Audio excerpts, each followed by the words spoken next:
जय माता दी दोस्तों। श्री जगदम्बिकाय नमः। ओम ऐं ह्रीं क्लीं चामुण्डाय विचय। श्रीमद् देवी भागवत महापुराण पंचम स्कंद अष्टाविंशो अध्याय भाग 2। देवी के साथ रक्तबीज का युद्ध। विभिन्न शक्तियों के साथ भगवान शिव का रण स्थल में आना तथा भगवती का उन्हें दूत बनाकर शुंभ के पास भेजना। भगवान शिव के संदेश से दानवों का क्रुद्ध होकर युद्ध के लिए आना।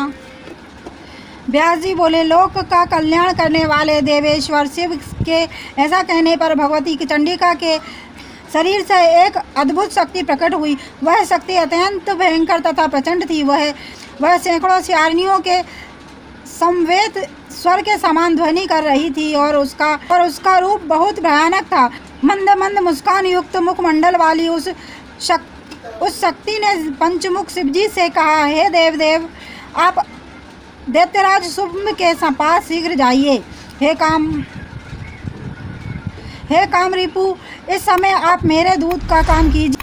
हे शंकर, काम पीड़ित शुंभ तथा मधोमंथ निशुंभ से मेरे शब्द में कह दीजिए तो तुम सब तत्काल स्वर्ग त्याग कर पाताल लोक चले जाओ, जिससे देवतागण सुखपूर्वक स्वर्ग में प्रविष्ट हो सकें और इंद्र को स्वर्गलोक तथा अपना उत्तम इंद्रासन पुनः प्राप्त हो जाए। साथ ही सभी देवताओं को उनके यज्ञ भाग पुनः मिलने लगे।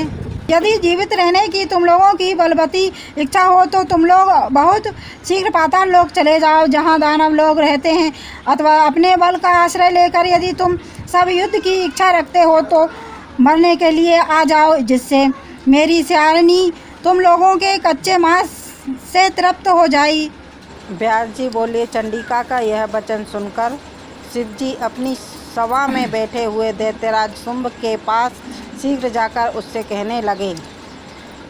शिवजी बोले, हे राजन, मैं त्रिपुरासुर का संहार करने वाला महादेव हूँ। अंबिका का दूत बनकर मैं इस समय तुम्हारा संपूर्ण हित करने के लिए यहाँ तुम्हारे पास आया हूँ। देवी ने कहलाया है कि तुम लोग स्वर्ग तथा भूलोक त्याग कर शीघ्र पाताल लोक चले जाओ, जहाँ प्रहलाद तथा बलवानों में श्रेष्ठ राजा बलि रहते हैं। अथवा यदि मरने की इच्छा हो तो तुरंत सामने आ जाओ, मैं तुम सबको संग्राम में शीघ्र ही मार डालूंगी। तुम लोगों के कल्याण के लिए महारानी अंबिका ने ऐसा कहा है। व्यास जी बोले, भगवती का यह अमृत तुल्य कल्याणकारी संदेश उन प्रधान दैत्यों को सुनाकर शूलधारी भगवान शंकर लौट आए। भगवती अंबिका ने शिवजी को दूत बनाकर दानवों के पास भेजा था, अतः वे संपूर्ण त्रिलोकी में शिवदूत इस नाम से प्रख्यात हुई। शंकर जी के मुख से कहे गए भगवती के इस दुष्कर संदेश को सुनते ही वे दैत्य भी कवच धारण करके तथा हाथों में शस्त्र लेकर शीघ्र ही युद्ध के लिए निकल पड़े। वे दानव बड़े वेग से रणभूमि में चंडिका के समक्ष आकर कानों तक खींचे गए तथा पत्थर पर सान चढ़े तीखे बाणों से प्रहार करने लगे। भगवती कालिका त्रिशूल गदा और शक्ति से दानवों को विदीर्ण करती हुई और उनका भक्षण करती हुई युद्ध में विचरने लगी। भगवती ब्रह्मांडी युद्ध में अपने कमंडल के जल के प्रक्षेप मात्र से उन महाबली दानवों को प्राण शून्य कर देती है। वृषभ पर विराजमान भगवती महेश्वरी अपने त्रिशूल से रण में दानवों पर बड़े वेग से प्रहार करती थी और उन्हें मारकर धराशायी कर देती थी। भगवती वैष्णवी गदा तथा चक्र के प्रहार से दानवों को निष्प्राण तथा सिरविहीन कर डालती थी। इंद्र की शक्ति देवी इंद्री, ऐरावत आदि की सूंड की चपेट में पीड़ित बड़े बड़े दैत्यों को अपने वज्र के प्रहार से भूतल पर गिरा देती थी।